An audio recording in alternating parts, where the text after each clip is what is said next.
Let's talk about 2024.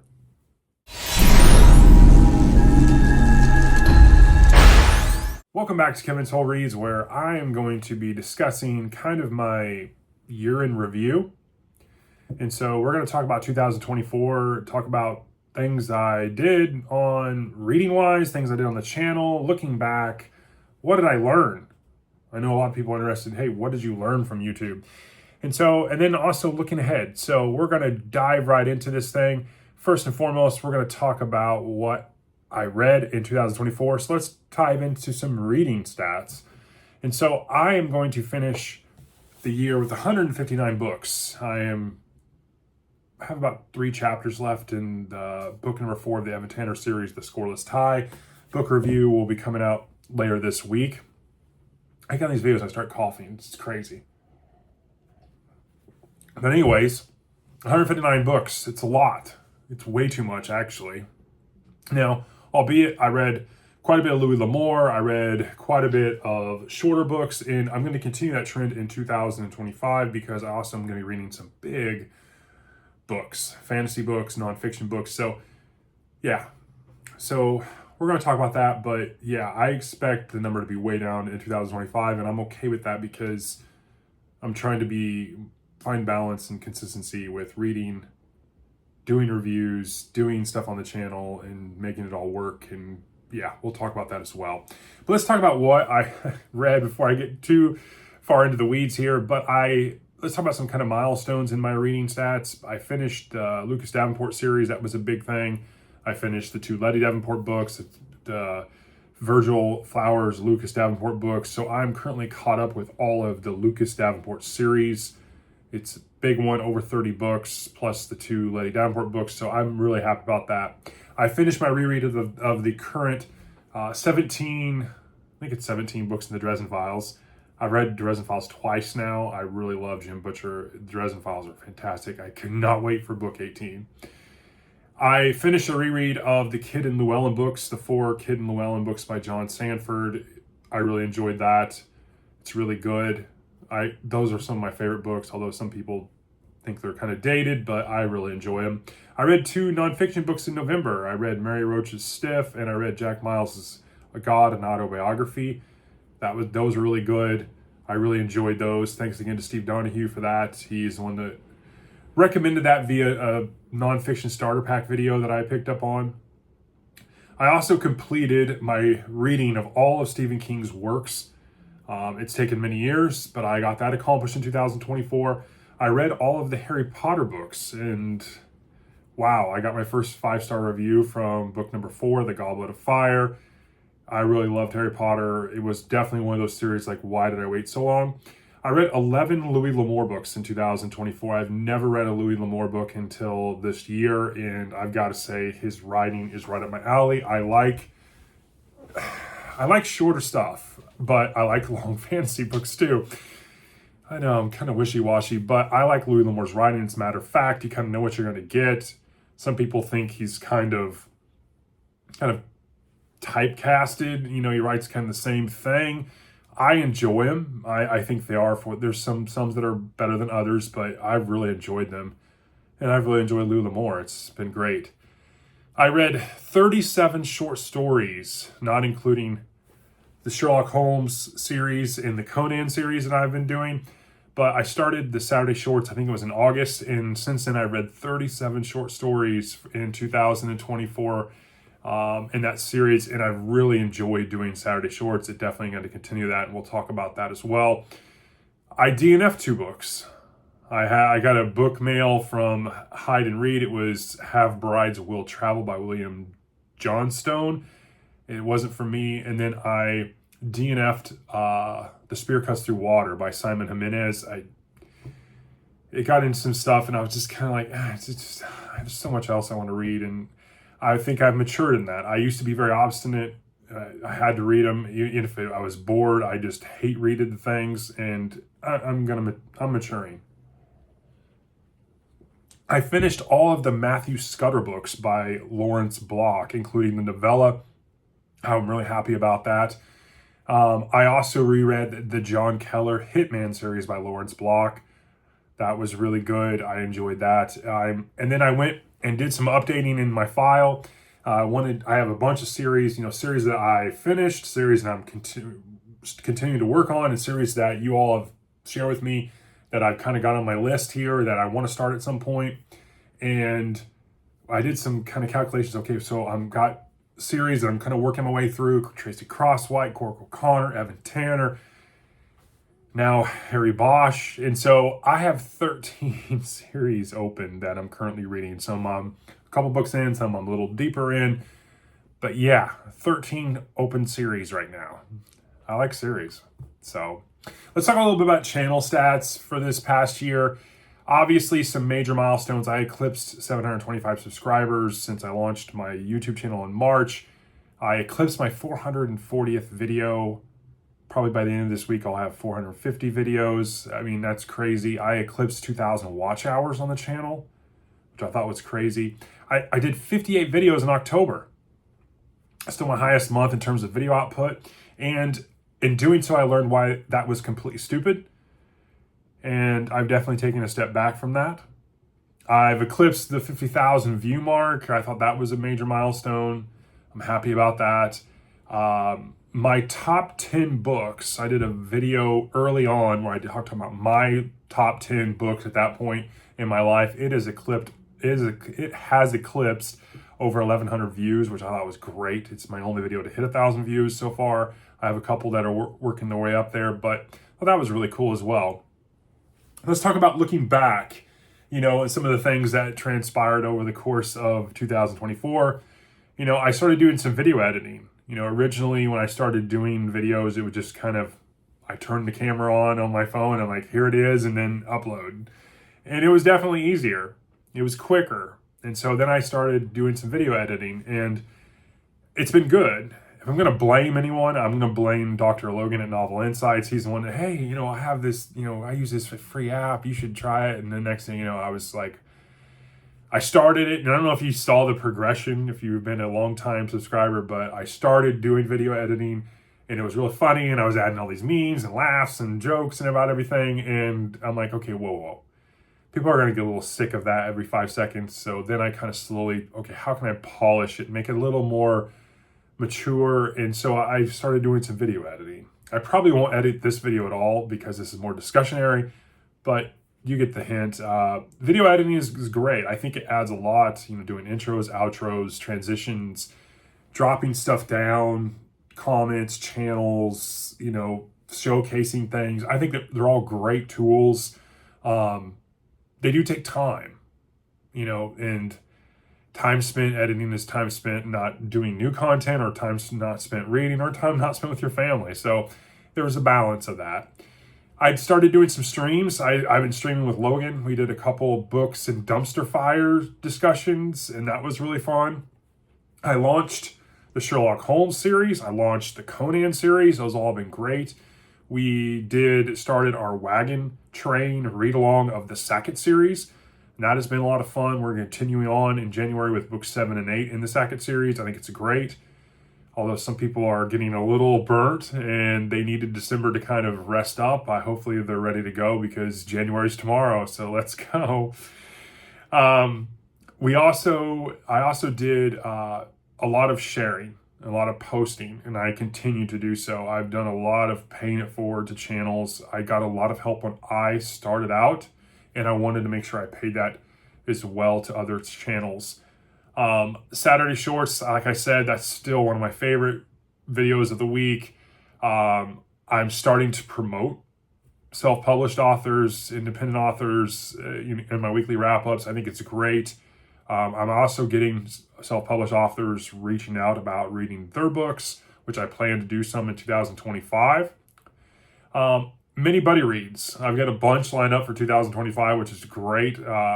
Lonesome Dove in January. We're going to read the Essex story, Josh and I, in February, I think, and just a bunch. Ted Red Instead, Faceless. I mean, there's Rowdy.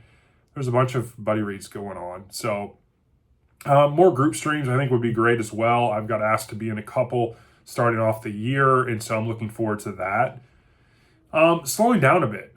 As I continue to look back, I think one of the things is I got criticism for some overconsumption. I did a bunch of book hauls, and I took it to heart because not only, hauling a lot of books, but also doing so many videos, it just seemed too much. And so in November, I kind of took a step back. I got a lot of good feedback from some people, took a lot of that to heart and trying to find balance in everything. And so that has been something I'm continuing to do.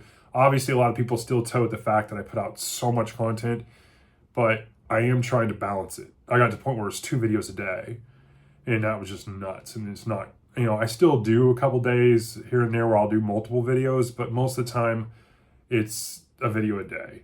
And that's not, and I don't really want to go beyond that, to be honest with you. And I'm starting to get to the point where I'm kind of working ahead, and so that way I have stuff just in case. And I think that's helped take some of the pressure off, knowing that I'd every day, because when I first started, it was I get an idea, I record it now, I post it. Like, I record it, watch it, make sure it's good, I post it up there. And so by the time, I spend 10 minutes recording it, 10 minutes looking at it, and 10 minutes posting it, I get an idea, 30 minutes later, it's on YouTube. Whereas now, I, got a kind of a schedule that I built, and I've kind of got a cadence going, and I kind of work ahead a little bit and get some stuff done that I can. Obviously, Saturday shorts, weekly wrap-ups, I don't really work ahead on those, but others, I will try to work ahead a little bit, at least a week or so. And so that's been able to let me kind of take the pressure off, which has been good.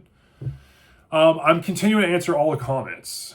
Looking back, I have been very proud of that. And I mentioned them ad nauseum on the channel, but I'm very proud of that. I know eventually I'll get to the point where I won't be able to, but I still am. I met Ken Liu and got an autograph on my copy of Hidden Girl and Other Stories. I thought that was great. I listened to his discussion about AI and its place, and I thought it was great. Met him at the Champaign Public Library. I thought it was fantastic. I had Tessa on the channel several times. People really like that. I definitely want to get Carly on the channel in 2025, and I kind of mentioned that in my weekly wrap-up about her doing some maybe book reviews of stuff she's reading as well. I got 2 book mails. Obviously, I got a book from Hide and Read, which I got a couple books from Hide and Read. One of my DNF'd.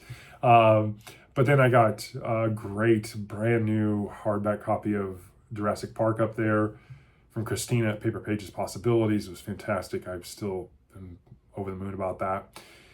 Catcher in the Rye, the Tommy Knockers, and the Harry Potter reviews. Looking back, are probably some of my best book reviews. Obviously it's easy to do a book review on something you're gushing about. I just did a book review this week on Michael Connelly's The Black Echo, and obviously it was another 5-star read for me. And so I have had 2 5-star readings on the channel now.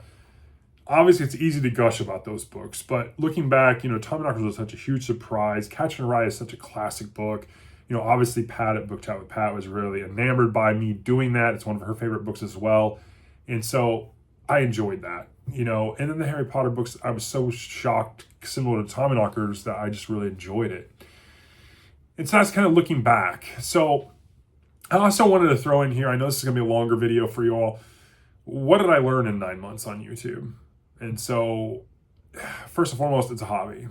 I remember that. I enjoy this, but it's a hobby. It can't be like the priority thing all the time. And so I need to keep that in mind. You have to also remember, you can't keep up with everything you're doing, and it becomes difficult. Doing content daily, even if you're working ahead, even though you have some videos ahead, you're still working each day to get stuff, keep things moving along or keep ahead. And so doing that, doing reading, doing editing, collaborations, trying to watch other people's content, stay up on what they're doing, commenting on their videos, it can be enormously time consuming. And so you have to keep it balanced with it all. I've obviously learned you need to slow down some. You first get going and you're really gung-ho, which most people are. And I was definitely, you need to realize, it's okay to take a break and slow down. And remember, it's about the books. First and foremost, it shouldn't always be just about content. It's about the books themselves. And I think that's one of the things that kind of dovetails into being authentic. And so staying consistent. If it's 2 videos a week or 12, if that's your plan, you need to be consistent. I think if you have long stretches where you're not consistent, you can lose people. People can get turned away, and it's not that you need to put out something every single day. It's just you need to be consistent in whatever it is you do. Promote others is a huge one. Good things happen to people that do good things. I mean, it's just the nature of reality. It's how the world works. And I think it'll come back to pay off for you down the road. Not that is why we do it, but it does. And doing good things makes you feel good. And I certainly got a lot of help, like I've mentioned, and I try to promote others as well. It's, YouTube's hard, and a lot of people quit very early. You can do this for a year or two, and then they're like, why am I doing this? And a lot of people struggle. A lot of people quit because you don't get an immediate gratification. And so it takes time, and promoting others helps. It does. So definitely do that. Don't compare yourself to others. I mean, that's pretty much a given, whether it's social media or anything else. I mean, some people just get subscribers like that, and some people don't. And it's nothing that you did wrong. And some people just get on here in a month and they're just 5 times your size already. And it's nothing you're doing wrong. You just stick with it. More isn't better is also something I learned. Obviously when I talk about October, more isn't better. And not when it's at the sake of your own health and sanity. Be authentic, don't be afraid to DNF. Don't be afraid if, the next Brandon Sanderson book that's hot everywhere and you just don't like it, then say so. I mean, people respect you more for having an honest opinion than just going along to go along. Continue to make book friends. I think that's big. I met a ton of you all from the channel, from comments, people reaching out to me on email. I think that's huge. And I think that's something that always helps. I mean, there's misery loves company, and it goes without saying. You can't read, create, watch, comment, and live your life all the time, constantly on. You have to be able to turn off too. And that's a big one, because you have to be able to step away. So it does help to have another social media platform. It does. But I will say this, it's a double-edged sword. So where it will slice and dice for you and do positive things, it does take more time. Whether you're posting to TikTok or Instagram or whatever, that's time. And so you have to weigh it for the return that it is. And just, but it's another avenue to get yourself out there. So let's talk looking ahead. So obviously, my goals for 2025, and I've talked about, I'm going to have a priority and book list coming out for 2025 when I want to read. But my goals for the channel, myself, obviously balance, being consistent, continuing to promote others, continuing to branch out. I want to try authors and genres. I want to continue to do so. I've come across some great authors this year, nonfiction. I've got Louis L'Amour, Jeffrey Archer. I mean, there's been a bunch that I've really enjoyed. Ken Liu's been one of them. Continue to create discussions. I think the Let Me Knows, I'm going to continue to do so. I think those create great discussions and comments. Obviously read what you own. I'm kind of doing my own personal challenge on that. As you can tell, I've slowed way down on book hauls, and I want to continue to read what I own because I got a lot on the shelves that are unread, and so I want to definitely get to that. And then don't be afraid to try new things. I mean, if something's not working, try new things. I want to continue to meet people, discuss with people. People ask me questions, set up conference calls or videos or whatever. And I want to continue to do so because I think it's great, especially authors that reach out as well. So that is my year in review. I hope you enjoy this. Definitely a longer video, more discussionary video, talking about my reading stats, my channel stats, looking back, what I've learned, and one looking ahead. And so hope you enjoy this. I hope you start your New Year's off right, on the right foot. Don't forget, New Year, new you. Have a good one. I'll talk to you later.